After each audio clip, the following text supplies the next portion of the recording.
What's up, y'all? This is Chris Kane here with another unofficial therapy podcast. Thank y'all for tuning in once again. I actually feel kind of bad. We taped the podcast last week, and I suck with technology, and I actually deleted it. So the reason we've been gone for like 11 days is not because we haven't had topics. I had someone else in studio, did the whole podcast, and we had to kind of edit some of the content, and somehow I pushed delete, and then I tried to undo delete, and then I don't know. But we lost like a 40-minute podcast, which is very sad for me. And I'm sad for you guys. You missed out on some good content. So you just get me this week, but I want to let you guys know I haven't forgotten about you. Just technical difficulties. I want to get started by giving a shout out to everyone who came out to my Dirty 30 birthday comedy show in Miami. It was an awesome show. To all my comics, Julie, Justin, Surab, Anna, Elaine, Regina. Did I miss anybody? I think that's all the people that was on the show. They all were great. The crowd vibed with them, and it was a really nice night to celebrate, man. It's always amazing that people come out to see the shows. I always think that people will just get tired of me and just not show up at some point. That's like that fear thing when you put energy into something, you just have a fear that, you know what if it doesn't go well? And it went well, man. Packed the place out. People ate a lot of food. People drank a lot. They had a good time. My sister Priscilla came in town to see me. It was the first time she had ever seen me perform. So that was really big, just for that part of it. I still haven't gotten my mom to a show. That's my next thing on the priority list. Like, Priscilla seen me, my brother Henry seen me, but I haven't gotten my other two brothers or my other sister Sharon, or my mom to see me. So that's on my to-do list. If I can get the whole family to see me at some point before, like TV stuff or whatever pops off, then that would be the goal. But it was really awesome to see everyone out there supporting. Everyone had a good time, and I'm internally thankful for everyone that came out. And a lot of people told their friends and family who I'd never met before, and they came out, they paid, bought merch and stuff. It was just a really special occasion, man. And thank y'all for making. My birthday's actually tomorrow, but it was a celebration of my birthday, so that was very special. I appreciate that.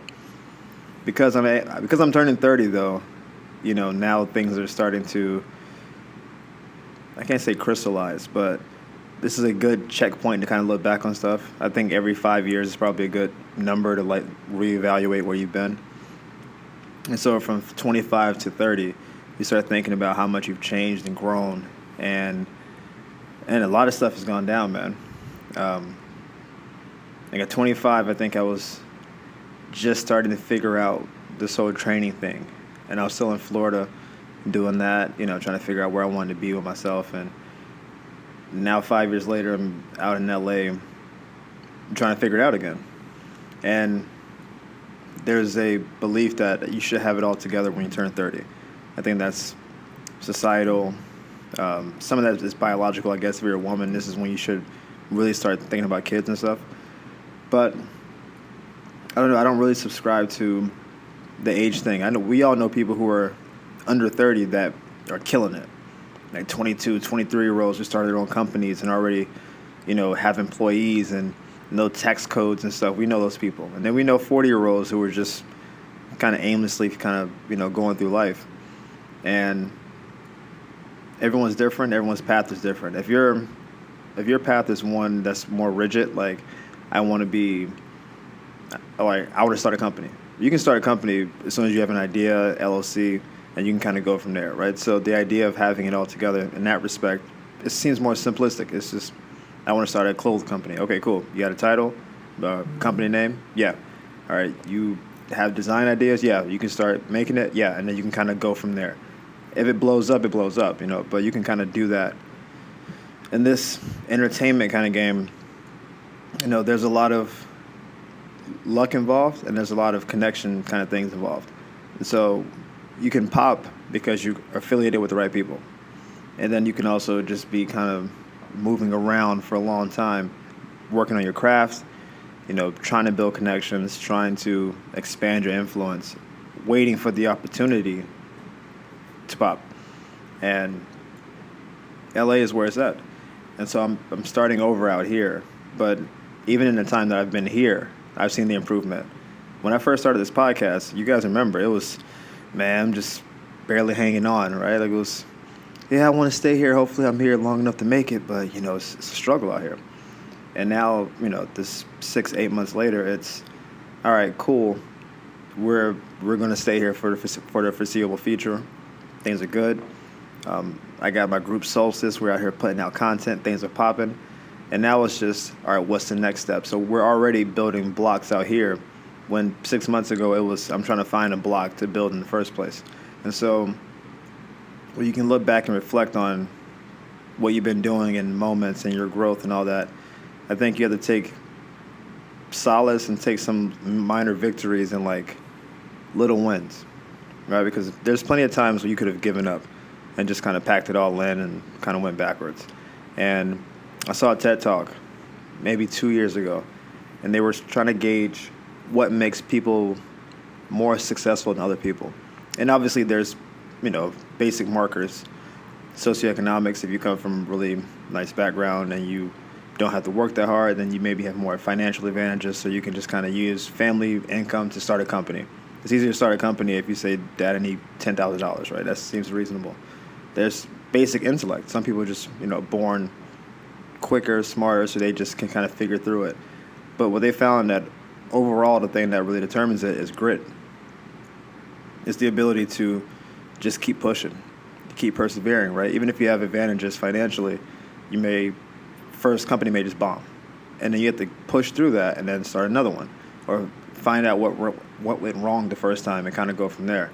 And grit is, I don't know if it's something you grow into. I'm not sure if it's something you kind of accumulate. I think it really is something you have. And I think it probably happens as a child, where let's say you wanted to play soccer or something, and you went out and the ball hit you in the face, and your face is all red and you wanted to cry. And instead of saying, I'm not playing soccer anymore, I don't want balls flying out my face, you say, all right, that hurt, but I'm going to keep playing. Like, you're already exhibiting grit at a child age without knowing that you're doing so. You just don't want to let that moment be the deciding factor for where you are, so you just kind of keep pushing through it. The same thing happens in school, right? You fail a test, and your grade dropped, and instead of saying, well, I failed that test, I might as well just mail it in, you say, nah, I think I can still push it to the next level. I got to study real hard for the next test, and if I do really well on the final, I can get my grade back to where I want to get it to, and you kind of keep pushing through. And that tenacity, that little thing you have that makes you want to keep doing better, I think that's something you're either born with or you don't have. And I believe that I have grit. I don't know how to quantify it other than with life experience. But I think that tenacity and that ability just to keep pushing. Like, if you guys ever see my posts on social media, I have the hashtag keep going or always forward a lot. And the always forward thing is you just keep pushing, man. You just keep going forward. They're essentially the same thing, but I feel the need to say both, maybe to reiterate, how much I believe in that. But you're going to get knocked down. It's going to happen. There's no way around it. There's going to be times where you're flying high. Everything's clicking, man. You got a good job. Your girl's doing well, or your boy, whatever. You're feeling you're in good shape, this and that. And you're going to get derailed at some point.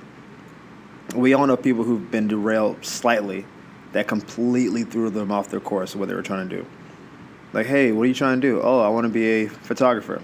And then you enter a photo competition or something, and you don't get it, or someone gets it over you, and you think you're better than they are. And you say, well, the system's rigged, I'm out. And it's like, but you're great at this. Keep going. There'll be more competitions. Find a different medium. Don't fuck with competitions. Maybe just have a dope portfolio and do your own independent thing. There's so many avenues you can take. Why would you just give up?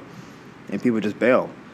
And I think the most tragic thing is someone to be truly gifted and talented at something and just let it slip from lack of effort and lack of fight. I know comics like that. I know artists like that. I know a couple of musicians. Dude, you have an incredible voice. You're a great writer. You're a great director. All that stuff. Why'd you stop? Well, you know how the game is, and it's like, come on, man. Don't give up on something that you're amazing at. There's only, I think, if you have something in your life that you're truly amazing at, and not everyone does. There's some people who are just kind of mediocre at everything, or there are people who are just slightly above average at everything. I do think everyone has something that they can kind of hang their hat on. It may be like a dish. Maybe you're like really good at making eggs or something. That seems minor, but you know, you got to find something to hang your hat on. You can't just be like, I'm a 5 out of 10 across the board. You got to find something that you're at least a 6 or 7 in. But I think we all have something that we're really, truly great at, and you hope that thing you're great at can be monetized because you have to have a living, right? You can't just, I'm really great at, looking up at space. Like, I guess you can be like an astronomer or whatever, but you got to find something that you're truly great at, and then hopefully that thing makes you happy. There are people who are really great at something, but it doesn't give them any satisfaction, so they stop doing it, and that's maybe tragic in its own right. But that's what these last 5 years have really shown me, that you just got to keep pushing, man. There are times where I thought, for sure, this is the direction I'm going. This is how things are going to go. All right, it's logical. Do this, A to B to C equals D, right? It's been that kind of thing. And all of a sudden, it's just thrown on his head, and it's, nope, that's not how it's supposed to go. And what happens is we all make a plan about how we want things to go for the most part. And then sometimes the plan just flips, and you got to have a plan B, and then like a plan C, and then a plan D. And ultimately, you're trying to walk through certain doors to get you to where you want to get to.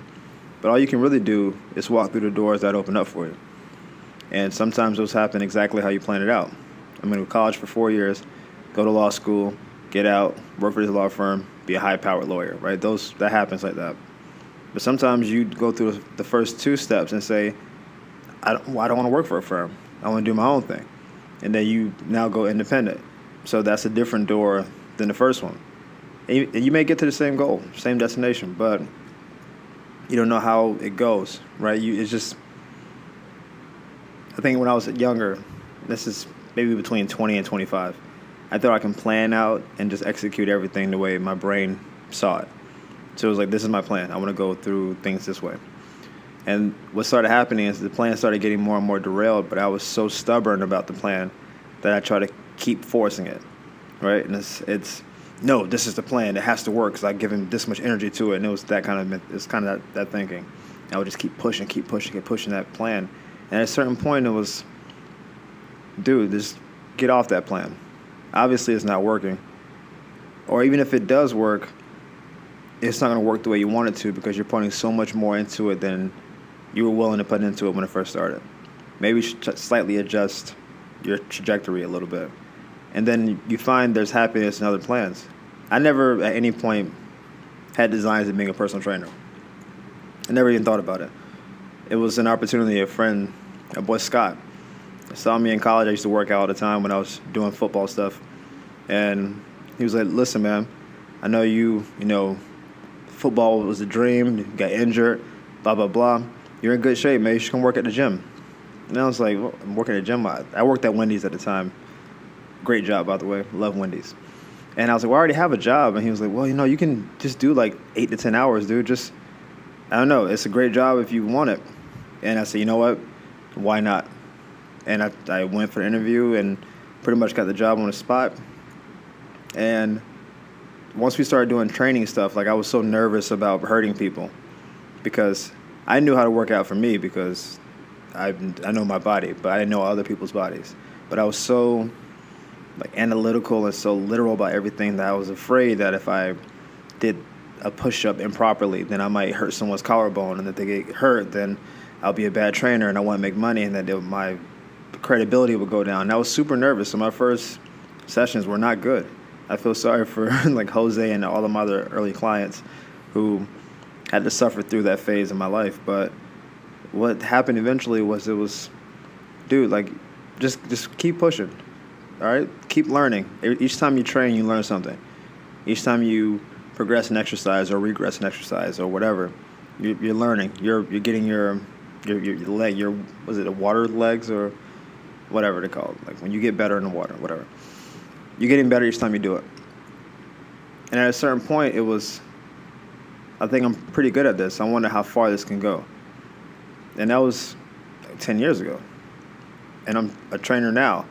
And, I don't know if I'll ever stop doing that, because there's so much that's brought me from, like, most of my friends are trainers or comedians, but it's that world has taught me self-discipline. It's taught me, like, growth. It's taught me how to, like, improve people's bodies. It's taught me how to link with people, like, on an emotional level, and find that commonality between emotions and physical. Like, I wasn't thinking about any of that stuff until I started doing it. Initially, I became a trainer just to make some extra money in college.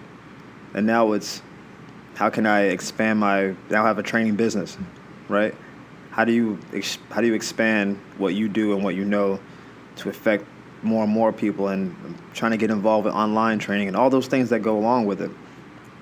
If you had told me 10 years ago before I started, hey man, a decade from now you're going to be 30 and working at a gym, I'd be like, damn, I must not have made it. I must be an unsuccessful person to be working at a gym wearing a name tag at 30. What kind of life am I living? And yet here I am. So you kind of keep going. And stand-up kind of went the same way. I never had any aspirations of being a stand-up comic. I always wanted to be a writer and just an actor. I started writing skits in like 7th grade. And I thought, man, I'm going to have my own TV show at some point, sketch comedy, and play a lot of roles, kind of like Martin did back on his show. And that was what my vision was. And then it wasn't until college when my boy Jordan Kaufman was doing a show for his group Vestas. And he was like, hey, man, you're really funny at work. We like being around you. Do you want to be like a host for our event? And I was like, oh, dope, man. Yeah, of course I'd be a host. I want to be an entertainer, of course. He said, well, listen, we have a 10-minute intermission like in the middle. You can do what you want. You can talk to the crowd. You can, play an instrument if you know how to play an instrument, blah, blah, blah. And I was like, you know what? Maybe I should try doing stand-up. I've been watching a lot of stand-up recently, and I don't know. I think I'm funny. Let's take a crack at it.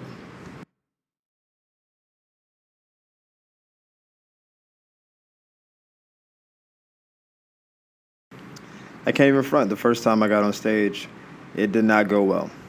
I rushed through my set. I was dripping sweat after like 20 seconds of talking. I actually remember the intro. I was like, hey, fellas, don't you get tired of women telling you they want something when they want something else? And then that got like a little light chuckle. And it was like, girls always say that they want a good guy, but all the girls I know be dating bad boys. And even that got a couple chuckles. But then, it went downhill after that. And I was like, it's just one girl at work, right? And it just spiraled. And I was telling this extremely personal story with no way for someone else to like insert themselves into it. So it just sounded like me complaining. It didn't sound like a satire or a commentary on society. It was just, and I told Jessica that I had a crush on her, and it was just, it was bad. And I don't know if it derailed the show. I think they did a good enough job that night. They just kind of kept going. But I remember my boy Mike Crowley was there watching. He's like, yo, you killed it. And I was like, nah. I said, nah, don't give me that. It wasn't, I died up there.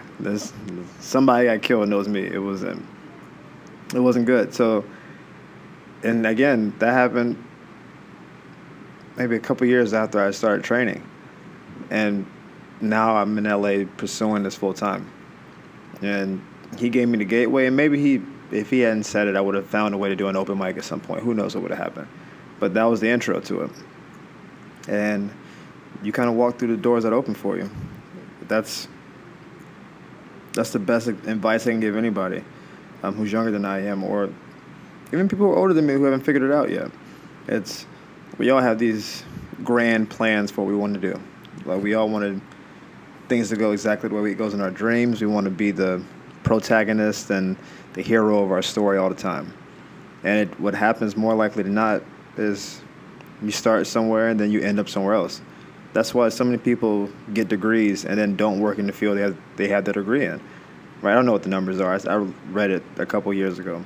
It was a very high number of people who either start a degree, leave it and do a different degree, or get a degree and don't even work in that field because you thought in college, I want to do this. And what probably happened is you got halfway through the degree and said, well, I can't stop. I can't just waste 2 or 3 years of my life, so I might as well finish the degree. But this isn't what I like doing. I don't love doing this. And then you get out and you start doing other stuff. So you have people who have psychology degrees who, work at Staples as like an assistant general manager or something. And it's like maybe a marketing degree would have at least falls more in line with that, or even a sales kind of background. But it just you kind of go with what opens up for you. And so I think I had an idea at 30 I would be super established, right? I would have a place, like a house that I own. I didn't know what state I would be in, but a place to call my own.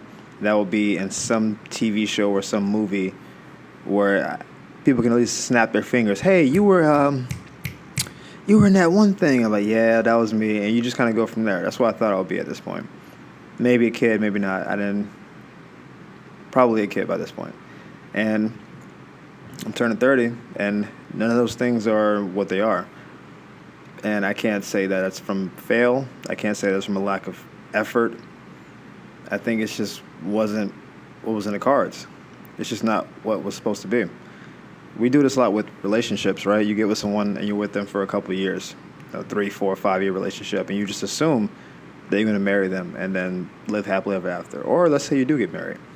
And then down the line you get a divorce, or you find that you're unhappy later. And it's so jarring to our person because it goes against everything we thought was the case.